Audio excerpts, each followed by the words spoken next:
All right, welcome back. Hope everyone's having a lovely day, a lovely night wherever you're from. And real quick, before we get started, as always, I want to give a lovely shout out to the channel members on this channel. So thank you so much to these lovely commanders here that you see on screen.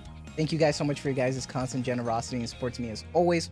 It really means a lot to me, so thank you guys so much. If you guys are actually interested in becoming a lovely commander yourself, if you are interested in any of these cute and lovely emotes, the loyalty crown badges, you want a special role in the Discord, make sure to join the Discord. But as always, if you choose to do so, thank you so much. Just remember that's not the only way that you can support me.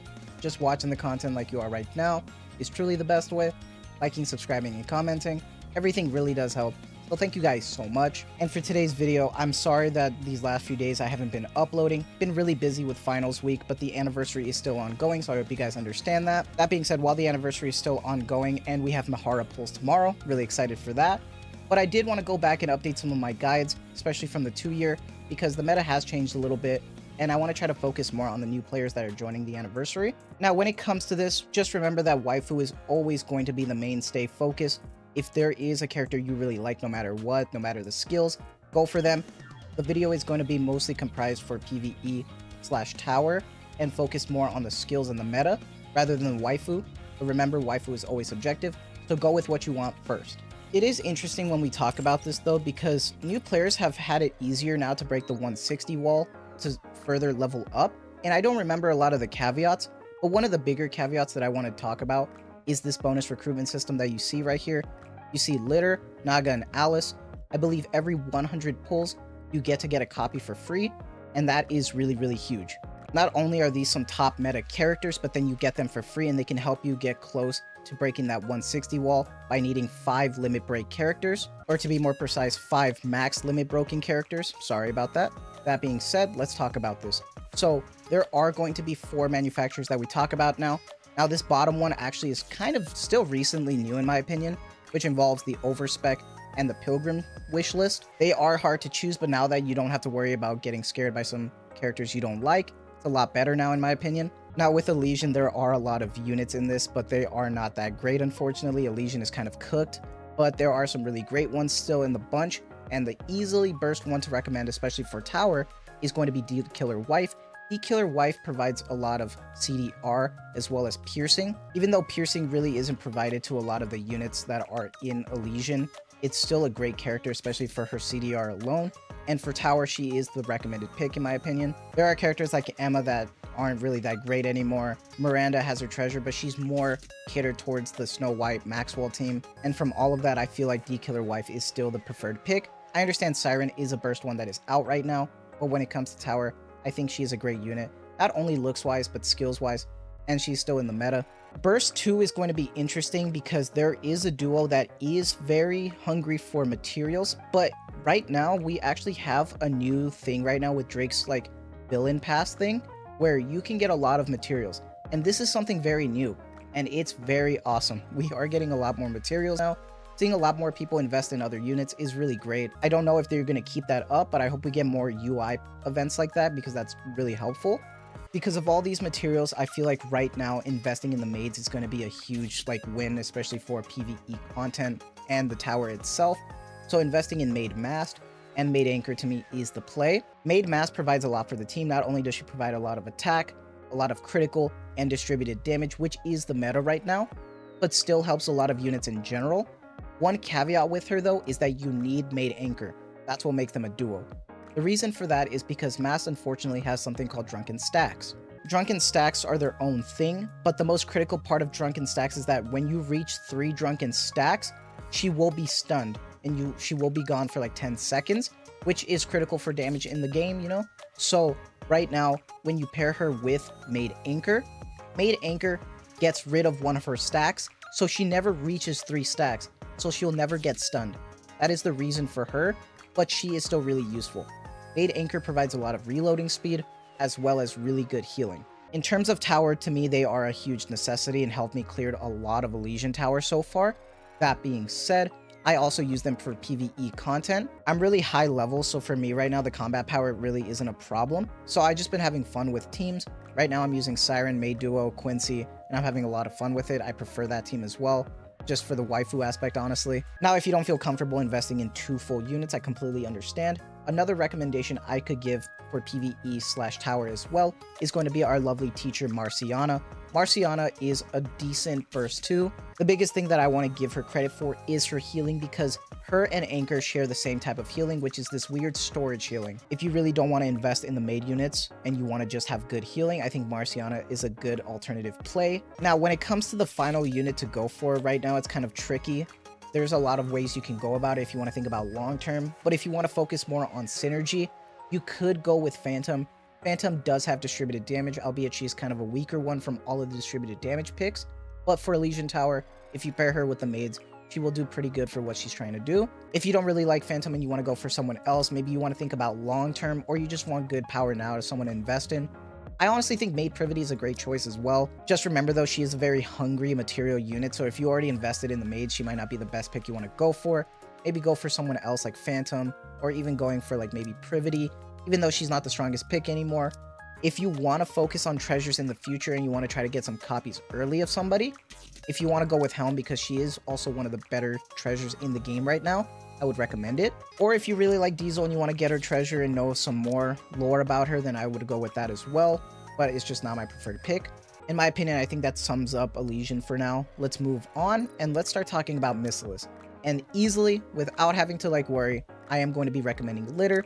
If you remember, she is one of the free bonus picks that you get every 100 pulls that you can get more copies of. So if you don't want her right here because you know you'll just get her for free, you don't have to put her here, but you can easily get more towards that max limit break by having her here, and she is still a great pick.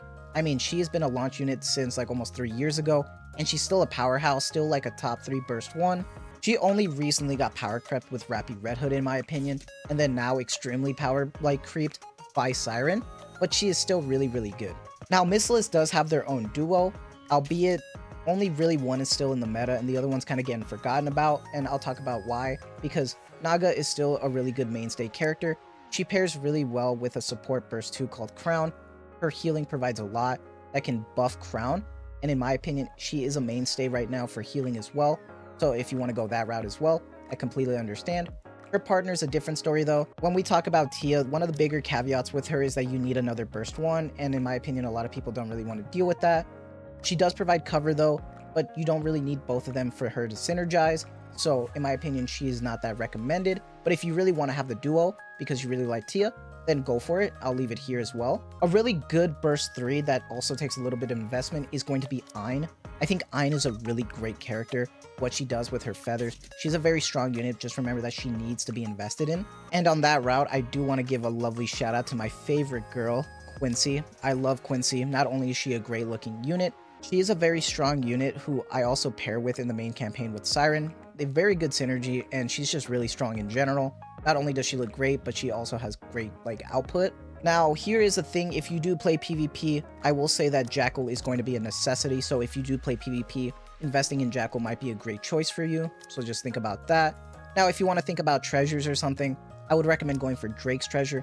Not only is our favorite villain getting a big shout out with the material event, but she has a great treasure right now that also helps her in PvP. Laplast's treasure is also pretty good, but I feel like now because of the new ones, it's kind of fallen off a little bit, but she's still a really great pick.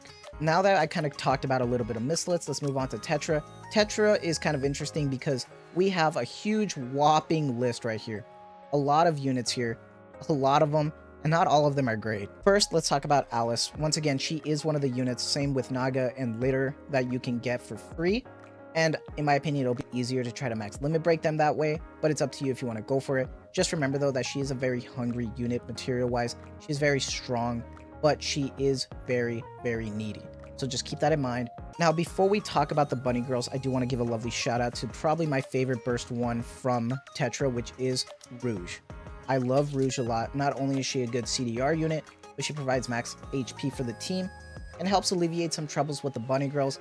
You really don't want to worry about all the space. What I mean by that is the original bunny girls with Blanc and Noir. Blanc is a burst 2, Noir is a burst 3. Now, as you can see, we already have 2 burst 3s here, but let's talk about this.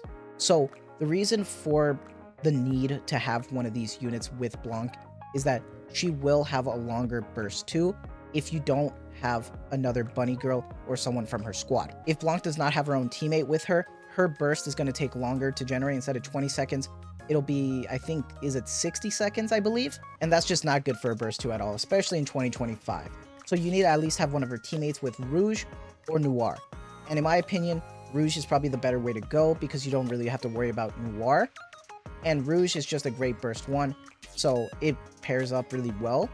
And Blanc's healing is really good as well as the shield that she provides. So in my opinion, I think that's just great in general. It's interesting because there are a lot of characters here like Breddy who also need some good investment, but she needs the right team. And in my opinion, I don't think she does really well with the Tetra team. She needs a lot more specific units like the Maid, and she needs mana. So in my opinion, it doesn't really work out well. Now, if you want a good PvP unit, Miran is pretty good as well. I think Rumani as well is another good PvP unit.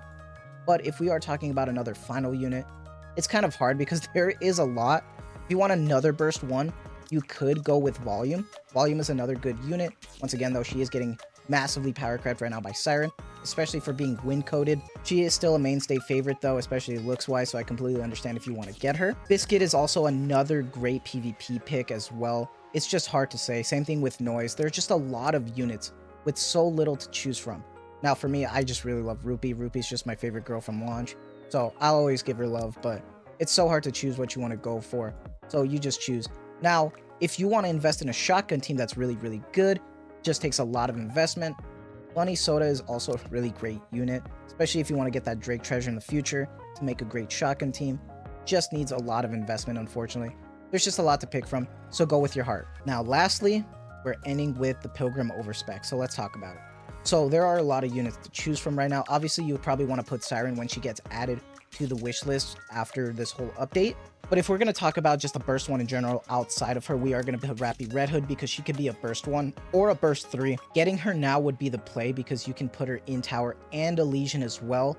And she is probably the best Elysion tower unit you can get because she is broken. She's insane. The next unit I would recommend is Scarlet Black Shadow. Scarlet Black Shadow does have probably some of the best damage in the game that you can get right now, and she has the best distributed damage you can go for. She pairs really well with the Maids as well, so in my opinion for PvE content, that's worth it in my opinion. We theoretically only have burst 3s listed here. I know Rappy could technically be a burst 1, but since we're going to be getting Siren in the future, you know, I'm just like leaving this as a reference. But if we're talking about a burst 2, easily without a doubt, Crown provides so many buffs for the team to buff the attacks. She is insane, and she is a very broken character, just like Siren. So another broken support, but hey, it is what it is. Really, really good. She can do really well with Naga, like I said, to get that healing to buff her skill too. So I would recommend getting the materials to max out her as well, because she is a great long stay support, especially for PvE content. Grave is another good pick as well. I'm not saying that Grave's not another good pick, but just in comparison, Crown is just like probably peak in general. Now you can kind of go with what you want. In my opinion, I would put Red Hood here just because I like Red Hood more over Cinderella, but Cinderella, both of these characters are just phenomenal in general, and in my opinion are just kind of like insane. The fact that a lot of the characters keep getting power crept, but it is what it is. In the end, there are still some Pilgrims that you can go for, especially like even the OGs like Scarlet. She's still great. She's not one of the best ones in the game, but she's still a great unit. Honestly, out of all these units, I think I just need more copies of Scarlet and Haran. Haran was probably the first Pilgrim I've ever seen in my game, and I actually used her for a little bit before I stopped. And yet I never saw her again, even though Isabel is almost core 7. So, you know, it's kind of funny how that, you know, the RNG works, but it is what it is. And for that, I think that is going to be everything. You know, I know it's kind of complicated with so many to go for, but in my opinion, I think I did a pretty comprehensive list. But let me know what your guys' thoughts are. Everybody's is going to be different, especially on your needs for your account. But I feel like right now, this is a pretty comprehensive list for what's going on in 2025. But let me know what your guys' thoughts are. As always, it is subjective, and waifu is always going to be the priority. So if you want to focus on waifu, go for it. I completely understand. But that is going to be it for me. I hope you guys have a lovely day, lovely night, wherever you're from. And as always, thank you so much for the constant support. Take care and have a good one.